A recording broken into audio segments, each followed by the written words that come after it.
vemos al expresidente Donald Trump en una reunión con el presidente de Corea del Norte, Kim Jong-un. Era un acercamiento para levantar las sanciones que Estados Unidos tiene sobre el país comunista. El requisito básico era que adoptara el modelo de Vietnam. Al conocer las condiciones en la mesa de negociación, Corea del Norte se retiró de las pláticas y no firmó nada.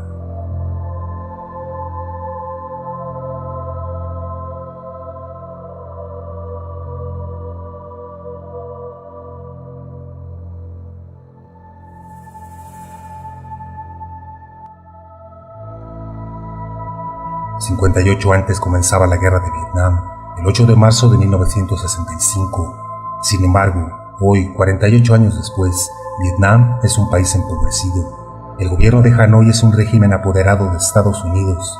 Vietnam se ha convertido en una nueva frontera de mano de obra barata de la economía global. Prevalece el neoliberalismo. Es una amarga ironía. Vietnam, que fue víctima de los crímenes de guerra de Estados Unidos, se ha convertido en un firme aliado militar de Estados Unidos bajo el giro hacia Asia de Washington que amenaza a China. En 2019, el salario mínimo por hora en el sector manufacturero de exportación de Vietnam es del orden de 20 centavos por hora. Los servicios de salud han sido en gran parte privatizados. La educación está gravemente subfinanciada. La pobreza es rampante.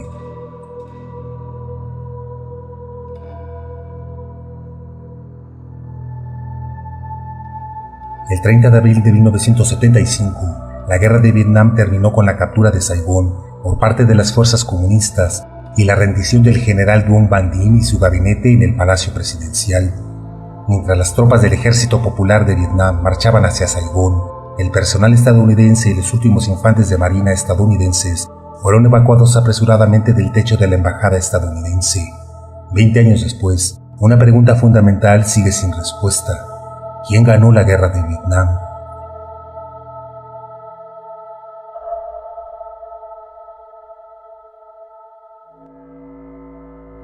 Vietnam nunca recibió pagos de reparación de guerra de los Estados Unidos por la pérdida masiva de vidas y la destrucción.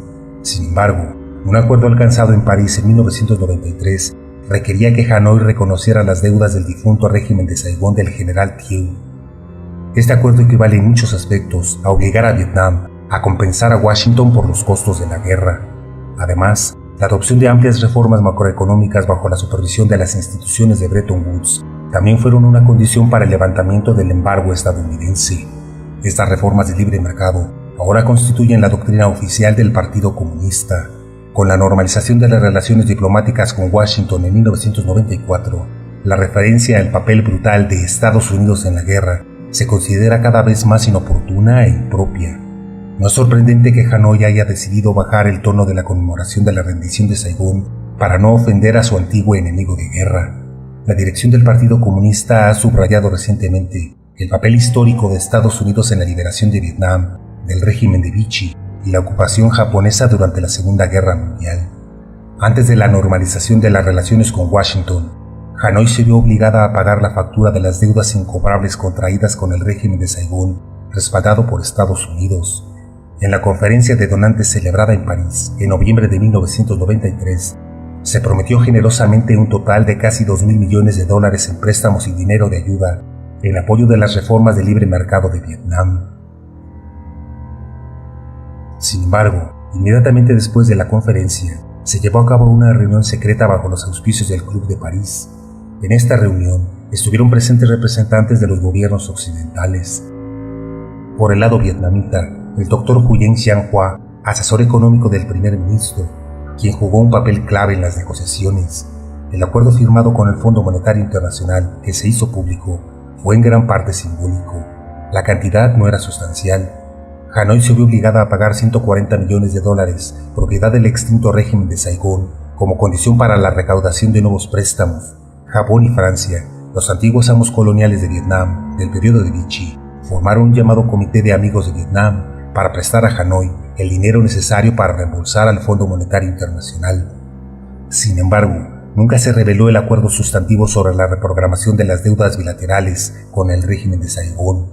Sin embargo, fue en última instancia este acuerdo secreto, alcanzado bajo los auspicios del Club de París, el que fue fundamental en la decisión de Washington de levantar el embargo y normalizar las relaciones diplomáticas. Este acuerdo también fue decisivo en la liberación de los préstamos comprometidos en la Conferencia de Donantes de 1993, lo que puso a Vietnam bajo la tutela de los acreedores japoneses y occidentales. Así, 20 años después de la guerra, Vietnam había entregado su soberanía económica. Al reconocer plenamente la legitimidad de estas deudas, Hanoi acordó pagar los préstamos que había apoyado el esfuerzo bélico de Estados Unidos. Además, el gobierno de Bo Baikhet también había aceptado cumplir plenamente con las condiciones habituales: devaluación, liberalización del comercio, privatización, etc., de un programa de ajuste estructural patrocinado por el Fondo Monetario Internacional. Estas reformas económicas, iniciadas a mediados de la década de 1980 con las instituciones de Bretton Woods, iniciaron, tras las brutales secuelas de la guerra, una nueva fase de devastación económica y social. La inflación fue el resultado de las repetidas devaluaciones que comenzaron en 1973 bajo el régimen de Saigón, un año después de la retirada de las tropas de combate estadounidenses. Hoy, Vietnam está nuevamente inundado de dólares estadounidenses, que han reemplazado en gran medida al dong vietnamita. Con precios altísimos, las ganancias reales han caído a niveles abismalmente bajos. A su vez, las reformas han reducido masivamente la capacidad productiva. Más de 5.000 de 12.300 empresas estatales fueron cerradas o llevadas a la bancarrota. Se eliminaron las cooperativas de crédito. Se congeló todo el crédito a mediano y largo plazo a la industria y agricultura. En el proceso de reconstrucción económica, más de 1 millón de trabajadores y más de 20.000 empleados públicos, de los cuales la mayoría eran trabajadores de la salud y docentes, han sido despedidos. A su vez, han estallado hambrunas locales que afectan al menos a una cuarta parte de la población del país. Estas hambrunas no se limitan a las áreas con déficit de alimentos. En el delta del Mekong, la canasta de arroz de Vietnam, el 25% de la población adulta consume menos de 1.800 calorías por día. En las ciudades, la devaluación del dong, junto con la eliminación de subsidios y controles de precios, ha provocado que los precios del arroz y otros alimentos básicos se disparen. Las reformas han llevado a recortes drásticos en los programas sociales. Con la imposición de las tasas escolares, 750.000 de niños abandonaron el sistema escolar en cuestión de pocos años. Las clínicas de salud y los hospitales colapsaron. El Ministerio de Salud y los donantes reconocen el resurgimiento de una serie de enfermedades infecciosas como la malaria, la tuberculosis y la diarrea. Un estudio de la Organización Mundial de la Salud confirmó que el número de muertes por malaria se triplicó en los primeros 4 años de las reformas, junto con el colapso de la atención médica y el aumento vertiginoso de los precios de los medicamentos antipalúdicos. El gobierno, bajo la guía de la Comunidad Internacional de Donantes, también suspendió el apoyo presupuestario para la provisión de equipo médico y mantenimiento, lo que llevó a la parálisis virtual de todo el sistema de salud pública.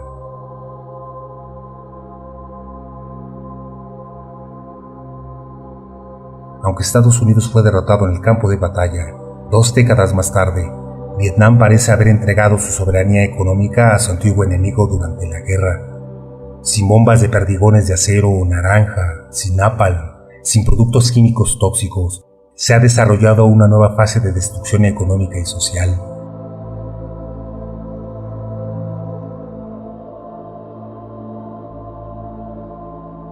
Los logros de las luchas pasadas y las aspiraciones de toda una nación se deshacen y borran casi de un plumazo. La condicionalidad de la deuda y el ajuste estructural bajo la tutela de los acreedores internacionales constituyen, después de la guerra de Vietnam, un instrumento igualmente efectivo y formalmente no violento de recolonización y empobrecimiento que afecta al sustento de millones de personas.